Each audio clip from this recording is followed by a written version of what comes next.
మెదక్ జిల్లా నిజాంపేట మండల వ్యాప్తంగా అన్ని గ్రామాలలో రంజాన్ పండుగ వేడుకలను ముస్లిం సోదరులు ఘనంగా నిర్వహించుకున్నారు. ఈ మేరకు మండల కేంద్రంలో ముస్లిం సోదరులు గత 30 రోజులుగా కఠిన ఉపవాస దీక్షలతో ఉండి గురువారం రోజున ఈద్గాలో ప్రత్యేక పూజలు నిర్వహించారు. ఈ సందర్భంగా ముస్లిం పెద్దలు మాట్లాడుతూ తెలంగాణ రాష్ట్రంలో హిందూ ముస్లిం సోదరులు సోదర భావానికి నిలవెత్తు నిదర్శనమని తెలిపారు. అల్లా దయ వల్ల రాష్ట్ర ప్రజలు సుభిక్షంగా ఉండాలని కోరారు. ఈ కార్యక్రమంలో ముస్లిం మత పెద్దలు జనాబ్ తలాహా, మాజీ కోఆప్షన్ సభ్యులు అబ్దుల్ అజీజ్, మైనుద్దీన్, ఇక్బాల్, ఫాజిల్, సిద్దిక్, నసీరుద్దీన్, ఇబ్రాహీం, రియాజ్ తదితరులు పాల్గొన్నారు.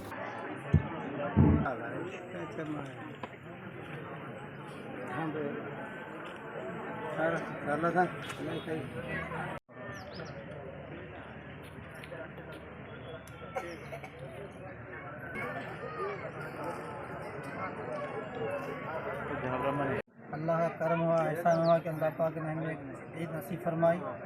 अल्हम्दुलिल्लाह सबकी ईद आसान से हो चुकी है और रमज़ान के रोज़े अल्हम्दुलिल्लाह आसान से गुजरे हैं। अल्लाह का करम है कि अल्लाह पाक हमें ऐसे रमज़ान बार बार नसीब फरमाए।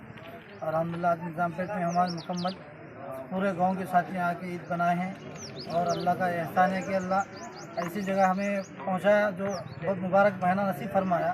इसकी बरकत से अल्लाह हमें हमेशा तंदुरुस्ती सेहत अता फरमाए।